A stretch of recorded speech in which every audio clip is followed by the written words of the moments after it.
हरे कृष्ण। हमने देखा किस प्रकार से दमयंती ने कुछ व्यापारियों का साथ लिया, लेकिन उन व्यापारियों के साथ जाते जाते उनके साथ एक हादसा हो गया। जंगली हाथियों ने उनके ऊपर आक्रमण कर दिया और उन सारे व्यापारियों ने सोचा कि इस पूरे अटैक का कारण दमयंती है, जिसको हम पहचानते नहीं, शायद वो एक राक्षसी या उल्टा है जिसने हमसे धन हथियाने के लिए ये सारे कार्य किए हैं। दमयंती वहां से भागी। दमयंती सोच रही थी कि अरे मैंने अपने जीवन में क्या पाप किया है, निश्चित ही ये मेरे पूर्व जन्म के कर्म है। इस जीवन में मैंने किसी को अभी अपमान नहीं किया, किसी को भी धोखा नहीं दिया, किसी के साथ भी दुर्व्यवहार नहीं किया है, फिर भी मेरे साथ ये हो रहा है। निश्चित रूप से मेरे पिछले जन्मों के कर्म बहुत ही दुर्भाग्यपूर्ण होंगे, जिसके कारण मुझे ऐसे कठिनाइयों का सामना करना पड़ रहा है कि मैं अच्छे दिन देख ही नहीं रही। एक के बाद एक, एक के बाद एक, एक के बाद एक, एक के बाद एक मेरे जीवन में रिवर्सल्स या कठिनाइयाँ आते ही जा रही हैं। ये सोचते हुए रोते हुए दमयंती आगे बढ़ रही थी कि फिर से वो उस रास्ते को मिली जहाँ से वो जो मार्ग जो चेदियों के राज्य जा रहा था।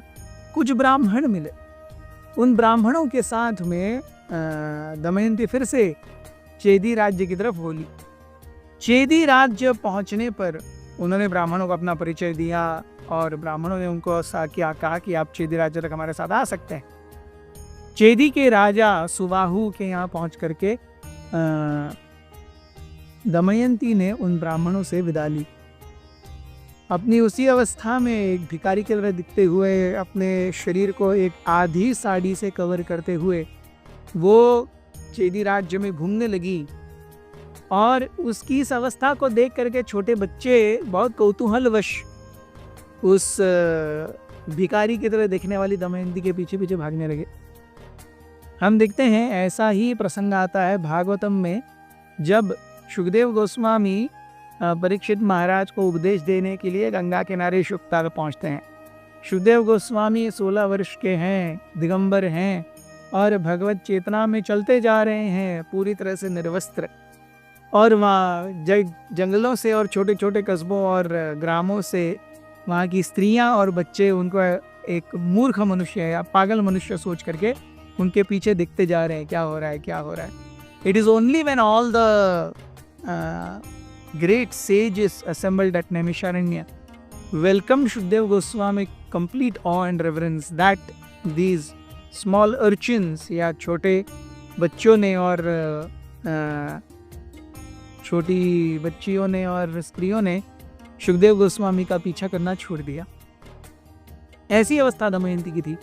दमयंती के पीछे बच्चे पड़े हुए थे और जब दमयंती ऐसे ही बच्चों के द्वारा पीछा किए हुए अवस्था में चेदी राज्य के राजमहल के सामने से गुजर रही थी, तो वहाँ की राजमाता ने दमयंती को देखा।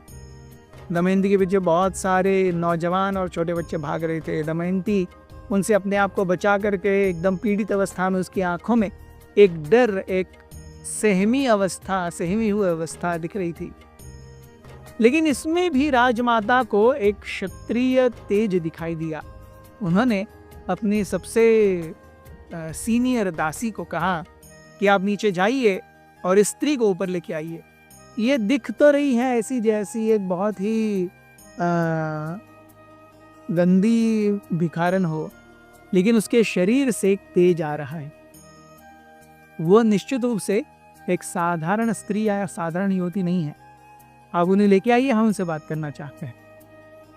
वो जो दासी हैं नीचे गई दमयंती के पास और दमयंती को कहा कि राजमाता आपसे मिलना चाहती है।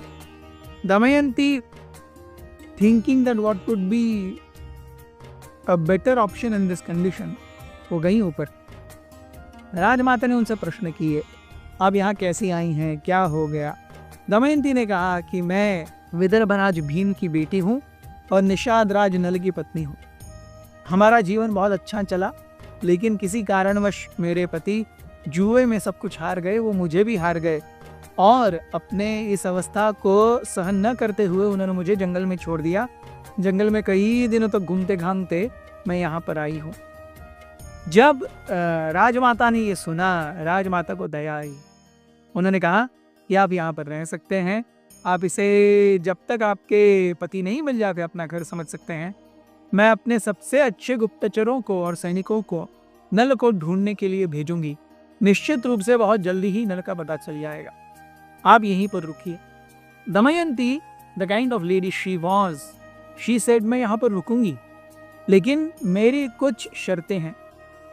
मैं कभी किसी का झूठा नहीं खाऊंगी, मैं कभी किसी के पैर नहीं धोऊंगी, मैं किसी परपुरुष से बात नहीं करूंगी। अगर कोई पुरुष मेरी तरफ कोई एडवांसमेंट या गलत निगाह से देखे या मुझे अप्रोच करने का प्रयास करे, आपको उसे उसी समय दंडित करना पड़ेगा। और फाइनली उन्होंने कहा कि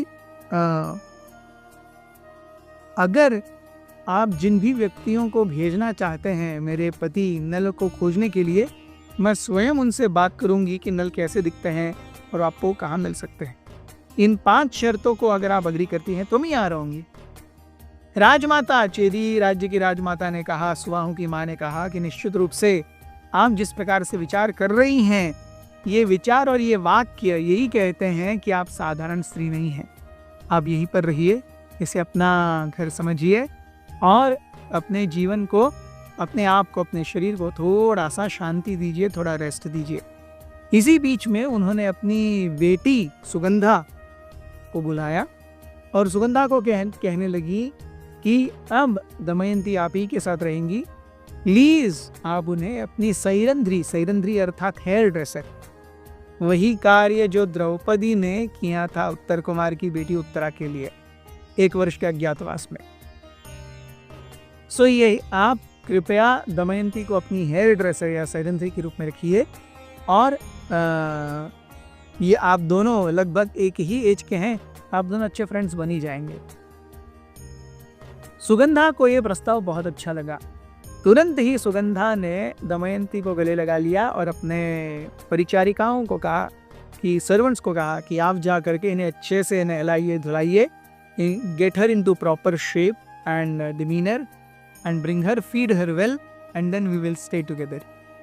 इस प्रकार से दमयंती को एक राज्य, एक आसरा, थोड़े अच्छे लोग मिल गए। उनका जीवन पहले से थोड़ा अच्छा हो गया। हालांकि मन में नल के बारे में कॉन्स्टेंटली विचार चल ही रहे थे।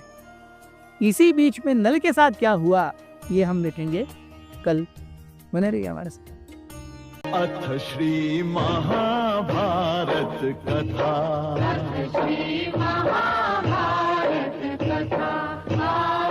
महाभारत कथा।